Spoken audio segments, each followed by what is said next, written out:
अक्सर जब भी महफिल में मुलाकात होती होगी तो लोग पूछते तो होंगे कौन सी किताब पढ़ रहे हैं आजकल।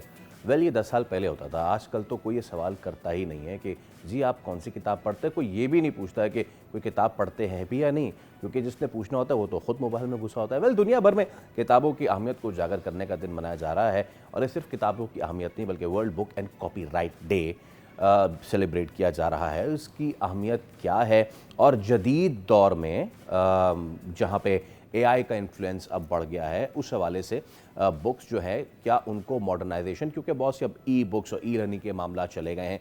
कई सरफेरे आज भी कहते हैं कि जब तक वो कागज़ उंगलियों की लम्स को ना छुए तो किताब या अखबार पढ़ने का मज़ा नहीं आता है। तो चलिए इसी सब पे बात कर लेते हैं। हमारे साथ आज मौजूद हैं प्रोफेसर जावेद इकबाल साहब। प्रोफेसर साहब अस्सलाम वालेकुम और बहुत शुक्रिया आपके वक्त के लिए। प्रोफेसर साहब, अब कोई पूछता नहीं है, जब भी किसी महफिल में बैठा जाए एक दूसरे से ये सवाल नहीं होता कि कौन सी किताब पढ़ रहे हैं आजकल, या कौन सी किताब पढ़ी है आपने। क्यों ये पाकिस्तान जैसे माशरे में ये क्यों कम इसकी अहमियत होती जा रही है? जी, बहुत बहुत शुक्रिया। देखिए, शुरू में जब भी कोई नई टेक्नोलॉजी आती है तो लोग समझते हैं कि इससे जो है वो बहुत आसानी हो जाएगी और बहुत सहूलत हो जाएगी। देखिए, जब बिजली आई तो बड़ी सहूलत हो गई, इसी तरह जब टेलीफोन आया तो बड़ी सहूलत हो गई, और जब ये सोशल मीडिया और ये तमाम चीज़ें आईं तो हमारा ये ख्याल था कि इसके ज़रिए से हमारी कम्युनिकेशन बहुत फास्ट हो जाएगी और हमारा टाइम बहुत बचना शुरू हो जाएगा। तो अब मैं और आप जानते हैं कि इसकी वजह से हमारा कितना टाइम बचा है, और बल्कि ये हुआ कि हमारे पास और ज़रूरी कामों के लिए भी टाइम नहीं बचा। तो शुरू में एक तरह का ट्रेंड होता है जिसमें लोग उसी के पीछे पड़ जाते हैं।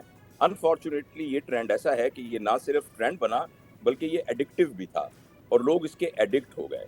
लेकिन आहिस्ता-आहिस्ता जब इसके ऊपर स्टडीज़ होना शुरू हुईं, और अभी रिसेंटली एक ऑक्सफोर्ड में एक स्टडी छपी है जिसके मुताबिक ये कहा गया है कि जब भी नई टेक्नोलॉजी आई है तो हमारे जो एजुकेशन का मेयार है वो कम हुआ है। जैसे-जैसे वो आती गई, वैसे-वैसे इंसानी ज़हन जो है, वो कॉग्निटिवली वीक होता गया, उसकी ओह, क्रिटिकल थिंकिंग कम होनी शुरू हो गई, प्रॉब्लम सॉल्विंग कम शुरू हो गई। क्योंकि इंसान को बहुत ज़्यादा डाटा अपने दिमाग में चाहिए होता है, यूज़फुल डाटा, जिसकी बुनियाद पर वो उसकी क्रिएटिव थिंकिंग होती है। और अब ये बात जो है, वो बिल्कुल साबित हो चुकी है कि किताब के पढ़ने से और रियल लाइफ़ एक्सपीरियंसेस से जो इल्म आता है, वो ज़्यादा रिटेन रहता है और ज़्यादा प्रैक्टिकल ज़िंदगी का हिस्सा बनता है बनिस्बत उस इल्म के जो स्क्रीन के ज़रिए से आता है। तो पहले तो हम ये बात एक अंदाज़े से कहते थे, और मैं इसलिए कहता था कि मेरा नॉस्टैल्जिया है, जैसे आपने कहा कि मैं उस उम्र से ताल्लुक़ रखता हूँ कि जब किताबें ही हमारा ज़रिया थी बाहर से डाटा को लेने की। तो पहले तो हम सिर्फ़ इस नॉस्टैल्जिया की बुनियाद पे कहते थे, लेकिन अब तो इसका साइंटिफ़िक एविडेंस भी मौजूद है कि दोबारा से हमें किताबों की तरफ हमारा ताल्लुक़ होना बहुत ज़रूरी है।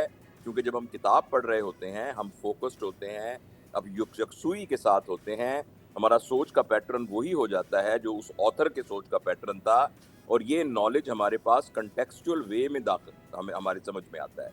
तो इसमें कोई शक नहीं है कि किताब की अहमियत शायद अब उससे भी ज़्यादा है, जो आज से 40 साल पहले थी। अच्छा, लेकिन इसमें टेक्नोलॉजी का क्या कसूर है प्रोफेसर साहब? क्योंकि जहां हम देखिए, हम एक फ़र्ज़ कीजिए कि आज किसी मौजू पर मुझे किताब पढ़नी है, और मुझे अगर मेरे पास पैसे हैं तो मैं एक बड़े पब्लिशर के पास जाऊंगा, मैं ख़रीदूंगा।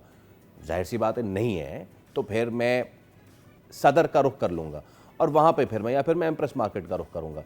तो इंटरनेट ने, एआई ने तो मेरे लिए ज़िंदगी आसान नहीं कर दी है कि मुझे कंटेंट सारा मिल रहा है on the tips of finger tips. जी, जी बिल्कुल, मैं कतई ये नहीं कहता कि अगर आप ई बुक पढ़ेंगे तो आपको उसका फ़ायदा नहीं होगा। लेकिन मसला ये है कि जब हम स्क्रीन के ऊपर बैठे होते हैं तो हमारी डिस्ट्रैक्शंस बहुत ज़्यादा होती हैं, कंटीन्यूअस डिस्ट्रैक्शन। देखिए, एक किंडल के ऊपर जो किताब पड़ी है और वो उसी किताब फेस उसी तरह के सफ़े की फ़ील के साथ आप उसको पढ़ रहे हैं, और आप उस किंडल पे सिर्फ़ किंडल ही है और किताब ही है, तो ये तो बिल्कुल ऐसे ही है जैसे आप किताब पढ़ रहे हैं, चाहे वो कागज़ पे लिखी हुई या स्क्रीन पे लिखी हुई है। तो हम इस बात से तो कोई इनकार नहीं कर रहे कि अगर आप स्क्रीन पे किताब ही पढ़ रहे हैं, तो उसका नुकसान वो तो उसका वो ठीक नहीं है, और उसका अल्टरनेट एक प्रिंटेड बुक ही होनी चाहिए।